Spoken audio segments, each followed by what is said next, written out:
The cargo bay doors hissed open, releasing a shadow that moved like liquid death across the metal floor. Sureth emerged from the containment pod with 6 legs that barely made a sound, her crystalline eyes reflecting the dim emergency lights of the abandoned station.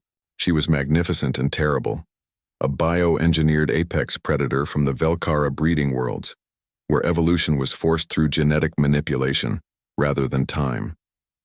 Her obsidian fur absorbed light, making her seem like a tear in reality itself, and the ridge of bioluminescent spines along her spine pulsed with a soft crimson glow that signaled hunting mode.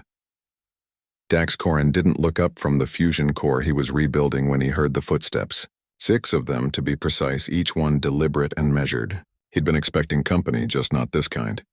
"You're early," he said, his hand still deep in the reactor's cooling system, adjusting the plasma regulators with the ease of someone who'd done this 1,000 times. "Shift change isn't for another 2 hours. Sureth paused.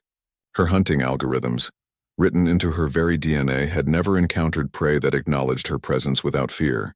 The human didn't run. Didn't even turn around? Her secondary hearts began to beat faster, a physiological response to confusion that her creators had never anticipated. The scent coming from him was wrong. Not fear. Something else entirely. "All right, I'll bite," Dax continued, finally turning around while wiping his hands on an oil-stained rag. His eyes met Sureth's without flinching. "You're definitely not station security. Too pretty for that. Let me guess, Velkara hunting breed? 3rd generation, judging by the spine pattern. Someone sent you to kill me." Sureth's jaw opened slightly, revealing rows of diamond-hard teeth designed to shear through armor plating. But she didn't attack. Something in the human's voice, in his absolute lack of fear, triggered a subroutine she didn't know she possessed. Curiosity. Dax smiled, a gesture that made no sense to the Predator's visual processing centers. "Yeah, I figured Lady Zermoth wouldn't be happy about me finding out her little smuggling operation. Sending a Velkara, though? That's excessive. I'm just a mechanic." He took a step forward. Sureth's muscles coiled instinctively, preparing for either attack or retreat. But the human kept coming. His hand reached out slowly, palm up, fingers relaxed. It was the universal gesture of non-aggression that somehow transcended species. "Here's the thing about you hunting breeds," Dax said softly. "You're programmed to kill, sure. But your base template, that came from pack predators, social hunters. And social hunters need something more than just orders. They need connection." His hand touched the side of Sureth's jaw, right where the muscle connected to her skull. He applied gentle pressure, scratching in small circles. The predator's entire body went rigid, not with aggression but with something else, something she had no word for in her limited emotional vocabulary. Her bioluminescent spines flickered from red to a confused purple. "That's it," Dax whispered. "Nobody's ever done that for you, have they? Just treated you like a living thing instead of a weapon." Sureth's 3rd eyelids blinked rapidly. Her kill protocols were screaming at her to complete the mission, but a deeper, older instinct was overriding them. The warmth of the human's hand, the steady rhythm of his breathing, the absolute confidence in his posture. These were the signals of an alpha, a pack leader, someone to be trusted rather than eliminated. She made a sound, a low rumbling that started in her chest and built until it filled the cargo bay. Dax laughed. "So you can purr. Figures." He scratched behind her sensory ridge and Sureth's front legs actually buckled slightly. "Here's what's going to happen. I'm not going back to Earth and you're not going back to Lady Zermoth. We're both leaving. Together." Over the next 3 hours, Dax showed Sureth what trust looked like. He removed the neural suppressor embedded in her spine, a device that caused excruciating pain when she disobeyed direct orders. He fed her real meat, not the nutrient paste she'd been raised on.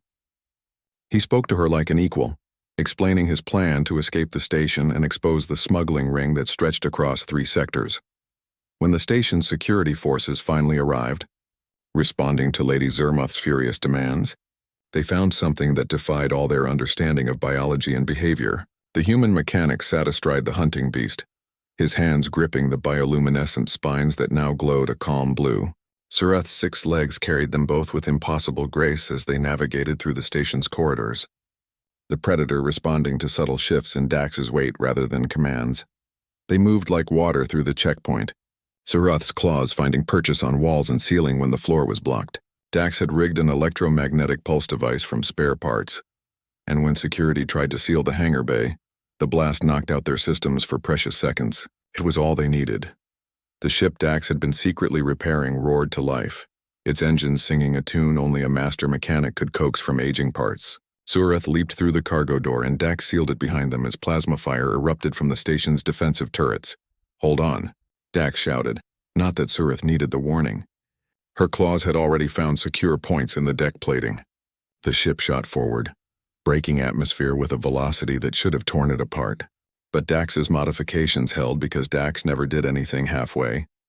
As they entered the jump corridor, the ship's view screen showed the station shrinking behind them. Lady Zermoth would be furious. The Velkara breeding masters would be baffled.